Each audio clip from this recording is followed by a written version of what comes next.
Plans showed routes into the UK for skilled workers in key sectors, as well as low-skilled migrants needed to fit areas of the economy that are dependent on EU workers, such as agriculture and social care. Well, joining me to discuss this all are Sarah Kenny, the Vice Chair of Maritime UK, Justin King, the former Chief Executive of Sainsbury's, and Ben Wilmot, the Head of Policy at the Chartered Institute of Personnel and Development. A very good evening to you all. The camera's landed on you, Mr Wilmot.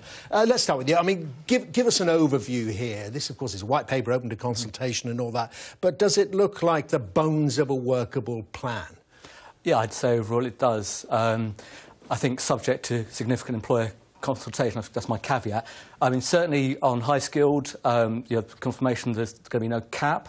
There's going to be consultation over the salary threshold, and they're going to widen that route to intermediate-level workers. So that's all good news. On the low-skill side, they're going to introduce or the proposal is for the introduction of a temporary short-term route for low-skilled workers, as you say, potentially up to 20. With that, you've also got the Youth Mobility Scheme that will apply to EU workers, which currently applies to workers from, say, New Zealand, Australia. So they could come for about a year. Yes. So, but I think the key thing is the other key thing is the bureaucracy within the process. So currently, if you are an employer and you're recruiting from outside the EU, you've got to go through quite a detailed sponsorship process that is costly and bureaucratic. And so we've got to get that right as well. OK. Sarah Kenny, let's get the view from an industry then. Obviously, your industry employs quite a lot of overseas workers. Could this work for you? So the maritime sector in the UK employs over 1 million people and contributes 40 billion to the UK economy. But it's an industry that's international by design. You know, we trade through the sea, and 95% of the UK's trade comes through the sea. So you can see how important this is to us economically. But the international connection is the point. We have a high dependence on skills, particularly through seafarers who come from all over the world, not just the UK and the EU. So for us, this proposal is really important. It's great because it's clarity at a much-needed time for us as we plan for our future. We have huge ambitions for the sector, so good to see this clarity emerging. Really good to see the clarity around graduates and the skilled workers. But for us as a sector, it needs to do a bit more, and we're really looking forward to playing our full part in the consultation to make sure that our seafarers and our lower paid workers who are skilled are adequately represented and our interests looked after. OK, your view, Justin King, and may I throw into it, this idea, I suppose, overarching it all, is that the government decides what are the necessary skills, where the problems lie. I mean, it all sounds a bit Soviet, a bit central planning. Well, that's never going to work, of course, and the government will never be able to predict where the demand is, where the jobs are created, should they try. I think there are encouraging signs in the white paper, and here's the key word: consultation needs to take place, because it's through that consultation that the government will hear the voice of the employer, which they need to hear loud and clear. And as we know in this whole Brexit debate, sometimes the voice of business has been heard, largely when the government thinks it supports its view, and other times business has been condemned like experts to history, apparently, in terms of their right to have a view. It seems to me that we are opening up the possibility, and that's not been part of the debate thus far, that some simple idea that you can set a target, it appears to have been dropped, and that you can set some kind of arbitrary pay limit on those that are welcome and those that are not, again, have been dropped. And those are really big steps in the right direction. But they might come back, and you've preempted my next question, which is exactly that on these numbers. Well, it was going to be £30,000 for a skilled worker in terms of earnings, and, of course, this number, an overall figure of net migration of in the tens of thousands. I mean, are you glad that those seem to have been dropped, although not necessarily, they're just not there?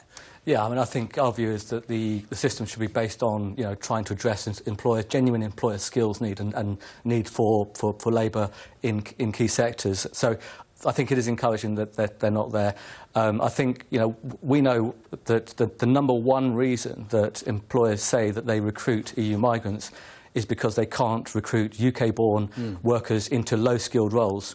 And so, which is why we need this low-skilled route, and I think that that's going to be a key. It's about training up then the British population to fill these so-called low-skilled roles, and there's an issue about that, isn't it? You know, in defining what is and isn't low-skilled. Is a care worker low-skilled? Are people who used to work in your supermarkets? So when you're around them, are they low-skilled? But yeah. I mean, but I wanted to go to Sarah Kenny there and say, well, you know, this training people up it takes an awful long time.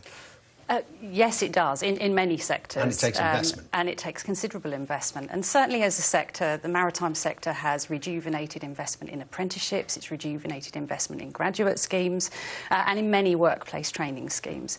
However, even after many years of investment, it's still not enough. So, you know, whilst we remain completely committed to that, the flexibility of our workforce and the ability for our skilled workers to go and try their skills out in other markets, in particular in EU, if we think about super yacht designers, for example, there is a huge centre of excellence of that in the UK. Being able to do that in the EU is really critical to us. And so I'm looking for some reciprocal deals here so that we know that we can send them Well, there. Justin King, you need to lay your cards on the table because you'd like it all not to happen anyway. You want free movement. I'm a Remainer, absolutely. You're a Remainer. And you want Remainer. And you want free movement to continue. And I suppose you're going to tell me, let me put it to you, that it cuts both ways. Cuts off opportunities for people in the UK who want to exercise, at the moment, their right to work in other EU countries.